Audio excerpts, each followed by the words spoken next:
Olá meus amigos, tudo certo? Então sejam bem-vindos a mais um vídeo aqui no canal do YouTube.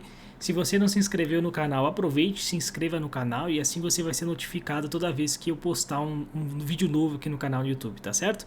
Bom, hoje eu dou continuidade ao projeto de comentar os informativos do Supremo Tribunal Federal e do STJ. E hoje eu vou comentar com vocês o informativo de número 1055 do Supremo Tribunal Federal. Então eu vou comentar para vocês os principais julgados que constam desse informativo, certo? Então vamos lá, já ao nosso tema de hoje, vamos começar a comentar esse informativo. E eu começo comentando a DPF de número 915. Essa DPF é bem interessante que foi julgada pelo Supremo Tribunal Federal no dia 20 de maio de 2022. Essa DPF ela foi ajuizada contra uma norma estadual que permitia a contratação temporária de profissionais da área de saúde.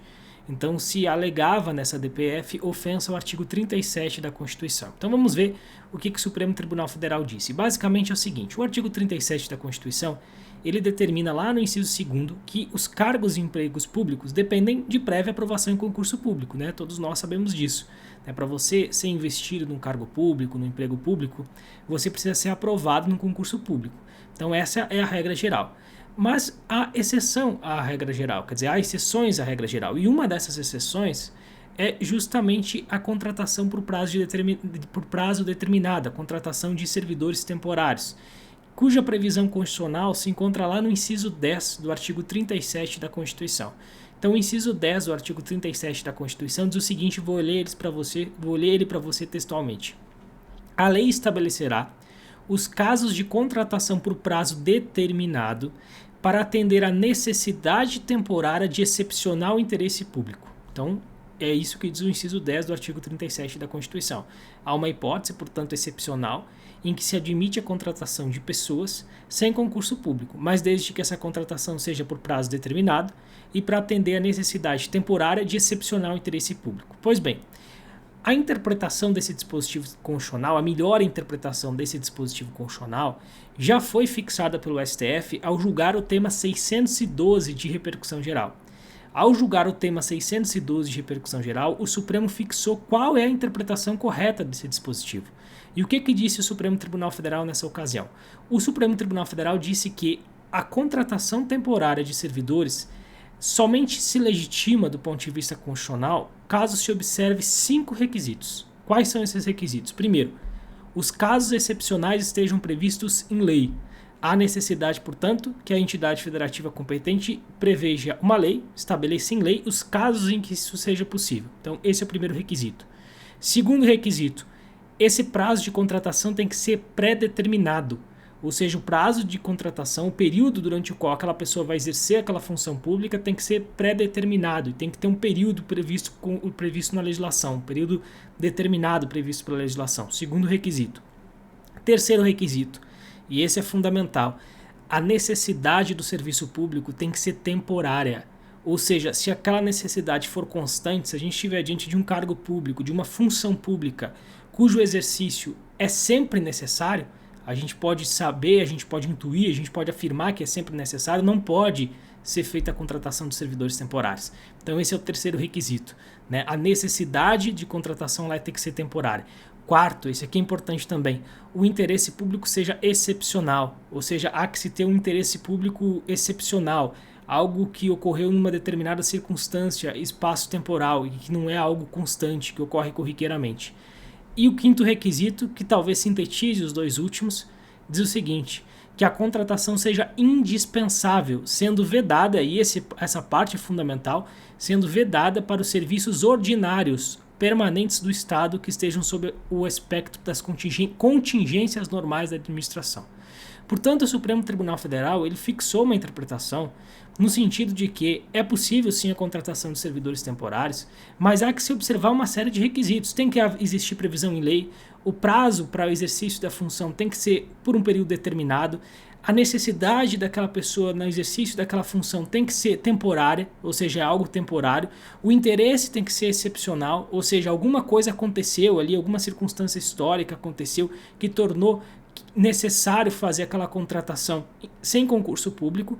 E o quinto requisito é, você não pode contratar pessoas temporariamente para exercer funções que sabidamente são necessárias sempre, né? Que são sabidamente são funções essenciais à administração pública, são funções que o Estado não pode dispensar.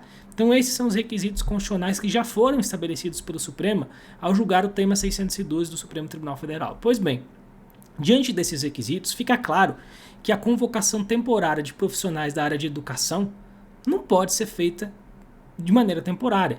Quer dizer, não pode ser feita regra geral de maneira temporária. Quer dizer, uma norma que autoriza de maneira abrangente, de maneira geral, a contratação de profissionais de educação como servidores temporários, ela padece de inconstitucionalidade. Por quê?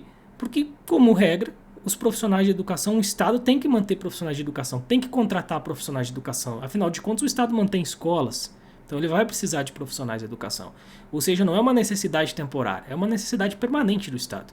Então, como regra, uma norma que estabeleça, de maneira abrangente a possibilidade de contratações de profissionais de educação de maneira temporária, ela ofende esses requisitos constitucionais. E foi isso que o Supremo Tribunal Federal afirmou na DPF 915. Então, ele aplicou esse entendimento que eu acabei de mencionar para vocês, que já havia sido firmado anteriormente no tema 612, e disse o seguinte, abre aspas, é inconstitucional norma estadual que de maneira genérica e abrangente permite a convocação temporária de profissionais da área da educação sem prévio vínculo com a administração pública para suprir vacância de cargo público efetivo. Então foi isso que disse o Supremo Tribunal Federal ao julgar a DPF de número 915. Agora respiro, vou respirar um pouco aqui e vou para o segundo julgado, que é a DPF de número 748. Esse foi o segundo julgado, é o segundo julgado que eu quero comentar com vocês, também uma DPF, que foi julgado no dia 20 de maio de 2022. O Supremo já havia dado uma medida cautelar, havia concedido uma medida cautelar nessa DPF, mas agora o julgamento se tornou definitivo, houve o julgamento definitivo do mérito dessa DPF. Essa DPF, pessoal, ela foi ajuizada contra duas resoluções do CONAMA, a resolução número 500 do CONAMA e a resolução de número 499 do CONAMA. Basicamente, uma resolução, que é a número 500, revogou resoluções anteriores, e eu vou explicar isso de maneira pormenorizada, e a resolução 499, ela veio a estabelecer padrões que devem ser observados no processamento de resíduos sólidos. Então, basicamente é isso. Agora eu vou comentar para vocês o que diz o Supremo. O Supremo teve que enfrentar, então, e esse é o ponto mais relevante do julgado, sobre se essa resolução número 500 ofendia a Constituição ou não. Se havia uma violação constitucional, sobre se ela deveria permanecer no ordenamento jurídico ou não. Essa resolução 500 do CONAMA, ela revogou diversas resoluções, a resolução 284, 302 e 303. A parte requerente, que ajuizou a DPF, sustentava o seguinte, que essas resoluções, elas representavam um retrocesso na área ambiental. Elas protegiam essa resolução ao revogar as resoluções 284, 302 e 303. Ao revogar essas resoluções, ela promovia uma proteção deficiente do meio ambiente. Ela gerou um retrocesso na área ambiental por impedir que o Estado atuasse em áreas sensíveis. Então, basicamente, foi esse o argumento dos requerentes. O que o Supremo Tribunal Federal disse? E depois eu vou explicar a conclusão do julgado. Primeiro, o Supremo Tribunal Federal fixou que há uma regra constitucional, que vocês conhecem bem, que é o artigo 225 da Constituição, no sentido de que é dever do poder público, assim como da coletividade, defender o meio ambiente e preservá-lo para as presentes e futuras gerações. Então, o artigo 225 da Constituição, segundo o Supremo, ele impõe ao Estado o dever de agir, né? Ele impõe que o Estado atue com o objetivo de proteger o meio ambiente. Então, eis aí a leitura já pacífica que se faz a respeito do artigo 225 da Constituição, de que há um dever de atuação por parte do Estado de proteger o meio ambiente, né? A Constituição determina que o Estado assim o faça. Pois bem, o Supremo relembrou essa interpretação do artigo 225 e fixou e relembrou o papel que o CONAMA tem na atuação de políticas públicas ambientais, né? O Supremo fixou que a lei número 6.978 de 1981, que é uma lei que vocês também conhecem muito bem, que é um marco ambiental no Brasil, um dos marcos ambientais, uma legislação bastante conhecida que vocês estudam muito para concurso. Essa lei, ela criou o CONAMA e ela estabeleceu várias funções ao CONAMA, né? Várias funções ali na lei 6.938 são estabelecidas, são fixadas que o CONAMA deve exercer. Duas são bem importantes, né? Dentre as quais ali duas que eu destacaria: propor políticas governamentais E a segunda que é função que eu destacaria, que talvez seja mais importante do CONAMA, que é deliberar, vou ler textualmente, deliberar no âmbito de sua competência sobre normas e padrões compatíveis com o meio ambiente ecologicamente equilibrado.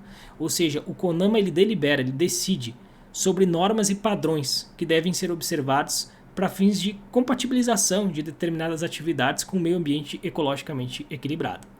Logo, o que a Lei 6.938 fez, segundo o Supremo Tribunal Federal, foi conceder ao CONAMA uma ampla e relevante função normativa. O CONAMA tem uma função normativa porque ele estabelece padrões.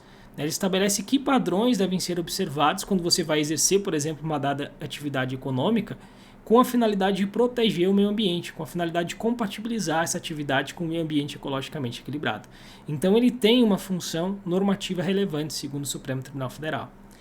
No entanto, por mais relevante e ampla que seja essa função normativa, há limites, segundo o Supremo, legais e constitucionais que devem ser observados.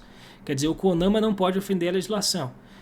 O poder normativo do CONAMA não vai além daquilo que estabelece a legislação. Ele não pode contrariar uma disposição legal. Uma resolução do CONAMA não pode contrariar uma disposição legal. Assim como não pode, por evidente, desprezar uma regra constitucional. Uma das regras constitucionais que o CONAMA deve observar ao dispor sobre questões normativas, ao deliberar sobre padrões que devem ser observados, é a vedação ao retrocesso. É o princípio que veda o retrocesso. Um princípio que vocês conhecem bem também ao estudar direito constitucional para concurso público. Quer dizer, o Estado ele tem o dever de agir em várias áreas. Ele tem o dever de efetivar direitos de segunda geração, tem o dever de proteger o meio ambiente, tem o dever de legislar, tem o dever de criar políticas públicas nos mais variados sentidos que faça valer mandamentos constitucionais. E há uma exigência constitucional, há uma interpretação constitucional no sentido de que uma vez concretizado um direito cuja proteção foi dada ao Estado, ou cuja proteção se exige do Estado, uma vez concretizado esse direito através de políticas públicas, o Estado não pode revogar esses direitos, né? O Estado não pode voltar atrás, né? Porque caso assim ele o fizesse, nós estaríamos retrocedendo, né? Nós estaríamos voltando atrás, né? Então estaríamos voltando atrás, é uma redundância, nós estaríamos retrocedendo mesmo do ponto de vista da qualidade das políticas públicas. Então essa é a ideia aqui. Quer dizer, uma vez efetivados direitos, uma vez garantidos direitos, o Estado não poderia retroceder. Ele não poderia lançar mão de políticas públicas que contrariassem aquelas políticas públicas anteriores e que fizeram valer um mandamento constitucional. Pois bem, então o Supremo disse que o CONAMA deve observar essa restrição constitucional. Ele tem um amplo poder normativo, mas ele não pode editar regras que ensejem um retrocesso, né, que protejam menos o meio ambiente do que já era protegido anteriormente à edição dessas regras. E aí o Supremo passou a analisar então se a resolução número 500 do CONAMA fez isso. E a resolução número 500 do CONAMA, como eu disse para vocês, ela revogou a resolução de número 284, 302 e 303. E o Supremo passou a analisar cada uma delas, né? O que dizia a resolução 284? A resolução 284 dispunha sobre empreendimentos de irrigação. Então ele dispunha sobre licenciamentos de empreendimentos de irrigação. Então o Supremo disse o seguinte, bom, se o CONAMA revogou essa resolução, ele basicamente está permitindo a dispensa de licenciamentos ambientais em projetos de irrigação, em empreendimentos de irrigação, ainda que esses empreendimentos sejam potencialmente causadoras de modificações ambientais. Logo, está protegendo menos o meio ambiente. Quer dizer, ele está dispensando de licenciamento atividades que podem causar um impacto ambiental. Então, nesse sentido, a resolução ensejou um retrocesso, porque ela revogou uma norma que impunha padrões que deveriam ser observados no exercício de empreendimentos de irrigação. Então, o Supremo considerou que a revogação da resolução de número 284 é inconstitucional. Resolução 302, outra resolução que foi revogada pela resolução 500. Essa resolução a dispunha sobre parâmetros e limites de APP, né, áreas de preservação permanentes de reservatórios artificiais. Então, aqueles reservatórios artificiais, no entorno de reservatórios artificiais, tem que se observar limites, né, tem que se observar, tem que se proteger ali áreas de preservação permanente, e a resolução 302 dispunha sobre os padrões que deveriam ser observados. A conclusão do Supremo sobre essa resolução foi um pouco mais complexa. Por quê? Porque qual que era o argumento da AGU, né? Qual que era o argumento do governo aqui para defender a constitucionalidade da revogação da Resolução 302? O argumento do governo é que essa resolução é incompatível com o novo Código Florestal, né? Porque o novo Código Florestal, ao dispor sobre áreas de APP em reservatórios florestais, ele remete ao licenciamento ambiental, a definição da faixa correspondente à área que deve ser observada, né? A definição da APP no entorno do reservatório. Então, o Código Florestal delega ao licenciamento a definição dessa matéria. Então, segundo o governo, a revogação da Resolução 302, ela seria, na verdade, o cumprimento ou adequação da resolução do CONAMA à lei nova que foi editada pelo Congresso. Não foi isso que entendeu o Supremo. Por quê? O Supremo concordou que a Resolução 302 ela de fato não poderia ser aplicada na sua inteireza, porque o novo Código Florestal mudou realmente alguns aspectos da definição e da proteção de áreas de preservação permanente e reservatórios artificiais.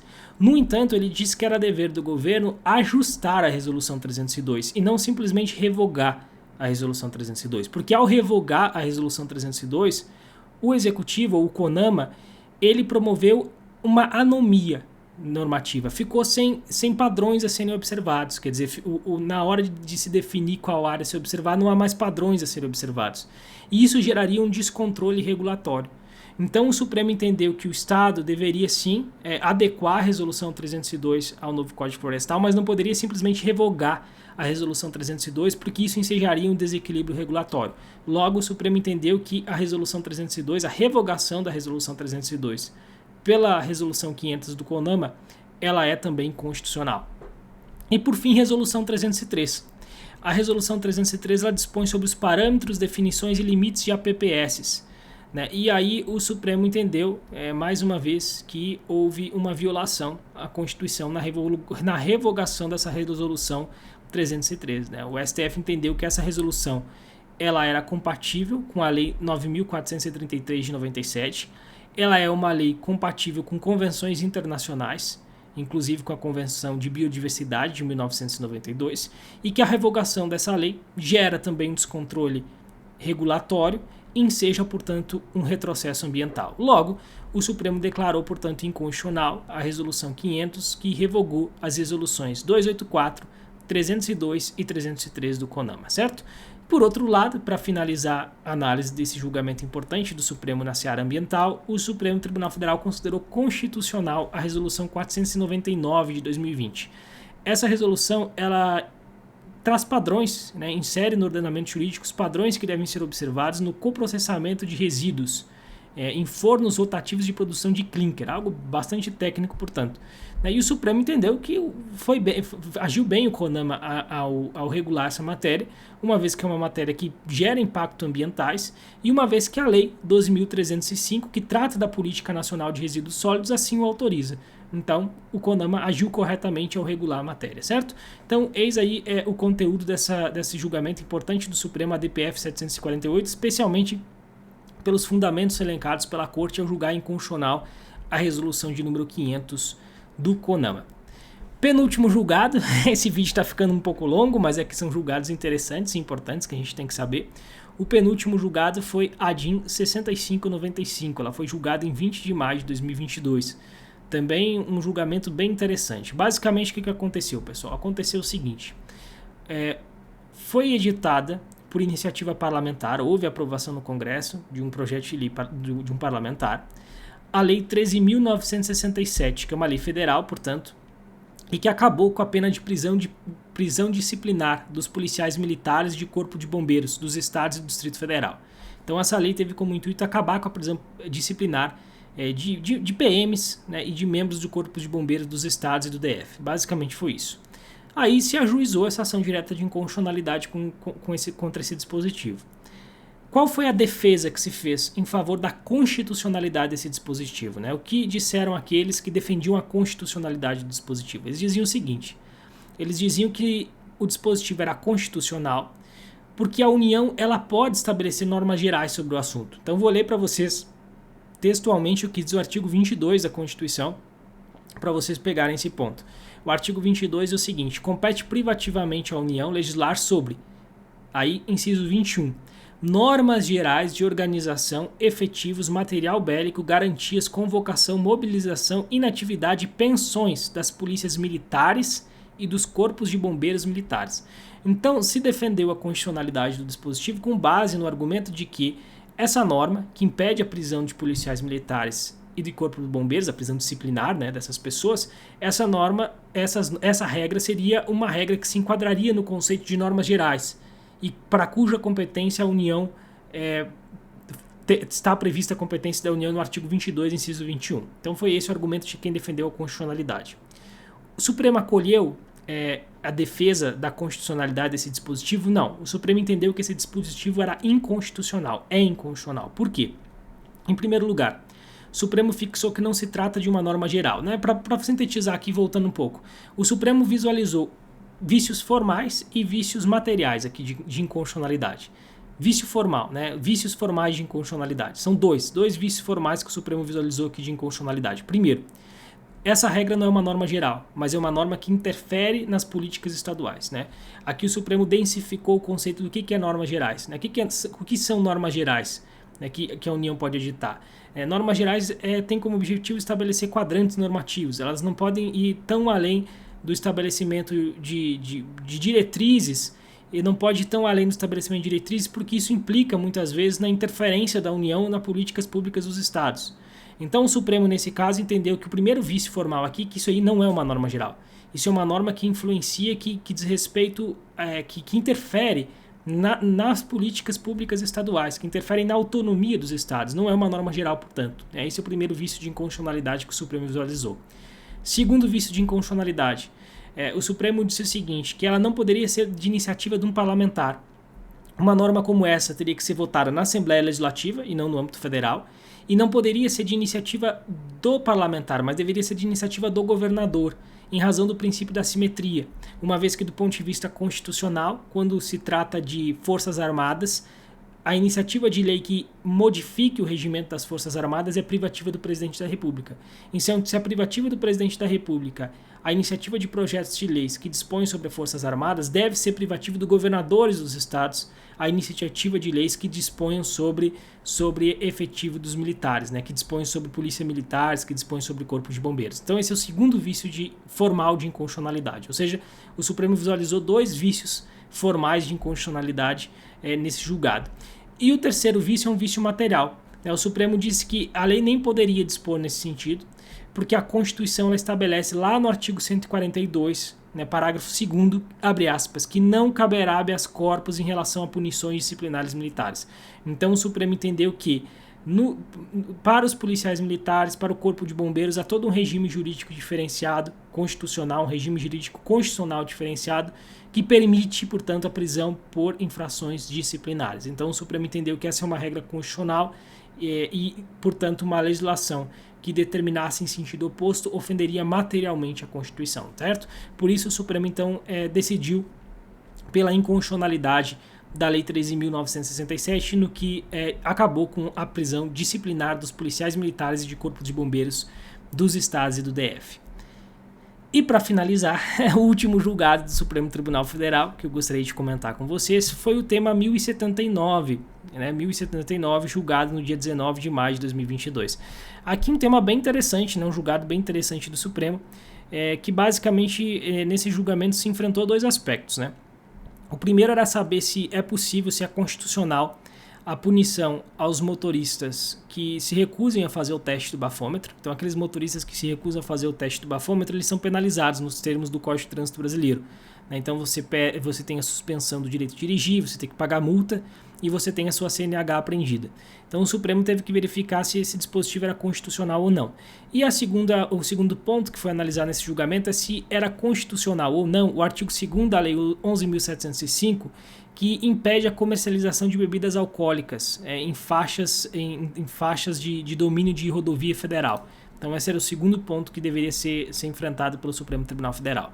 Bom, com relação ao primeiro ponto, o Supremo reconheceu a constitucionalidade, portanto, daquelas sanções administrativas que são impostas ao motorista que se recusa a fazer o bafômetro. O que o Supremo Tribunal Federal disse? O Supremo Tribunal Federal disse o seguinte, em primeiro lugar, a premissa utilizada pelos requerentes é falsa. Qual que é a premissa utilizada pelos requerentes? Qual a premissa que foi utilizada pelos requerentes? Os requerentes diziam o seguinte, olha, ao fazer isso, a lei ela está punindo igualmente motoristas responsáveis e motoristas irresponsáveis, né? Porque a pessoa às vezes bebe um pouco de álcool, ela não está bêbada, ela tem condições de dirigir e ela vai ser punida. E ela vai ser punida da mesma forma que um motorista que realmente está alcoolizado, né, de um motorista irresponsável. O Supremo afastou essa premissa. O Supremo disse o seguinte, está errada essa premissa, porque não há nível seguro de alcoolemia. Então o Supremo assentou, concordou com a política que foi estabelecida pelo legislador, com a premissa fática que norteou a criação dessa política pública, no sentido de que não há nível seguro de alcoolemia. Então esse é o primeiro ponto que foi trazido pelo Supremo. O segundo ponto, né? O segundo ponto dizia respeito ao princípio da não autoincriminação. Aquelas pessoas que arguíram a constitucionalidade do dispositivo diziam que se ofenderia, nesse caso, que haveria uma ofensa ao princípio da não autoincriminação, porque a pessoa não é obrigada a produzir provas contra si mesma. E aí a pessoa, ela optava por não produzir provas contra si mesma, ao não fazer o teste do bafômetro, e ela era penalizada. Então, para os requerentes, isso implicaria numa ofensa ao princípio da não autoincriminação. O Supremo rejeitou também esse argumento, com base em quê? Com base no fato de que não há aqui aplicação de sanções que provocam efeitos na seara penal ou processual penal. Quer dizer, não se está aqui fazendo qualquer presunção de que a pessoa estava embriagada, isso não vai gerar efeitos penais ou processuais penais, isso gera efeitos administrativos. Logo, não há que se falar em princípio da não autoincriminação, logo esse dispositivo é constitucional, certo? Portanto, o Supremo entendeu que é constitucional todas aquelas sanções que são aplicadas em desfavor do motorista que se recuse a fazer o teste do bafômetro. Multa, apreensão de CNH, suspensão do direito de dirigir, certo? E com relação ao segundo ponto do julgamento, que foi saber se era constitucional ou não, o artigo 2º da Lei 11.705, né, que impede ali a comercialização de bebidas na faixa de domínio de rodovia federal ou em terrenos próximos ali à rodovia, o Supremo entendeu que esse dispositivo é constitucional.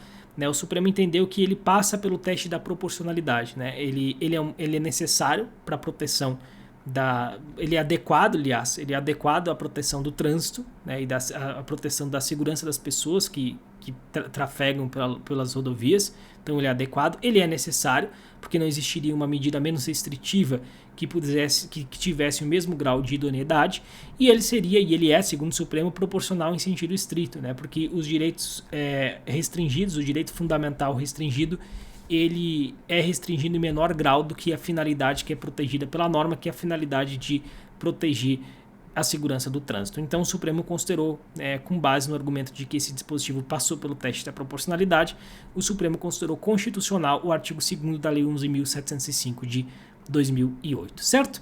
E com isso, então, a gente encerra a nossa conversa de hoje, os comentários sobre esse último informativo do Supremo Tribunal Federal, que foi o informativo de número 1055. De resto, desejo aí um bom dia para você, né? Uma boa noite, se você está assistindo esse vídeo de noite. E se não se inscreveu no canal, se inscreva no canal, deixa aqui seu comentário também, que a gente vai interagindo por aqui, tá bom? Um grande abraço para você e até a próxima. Tchau, tchau.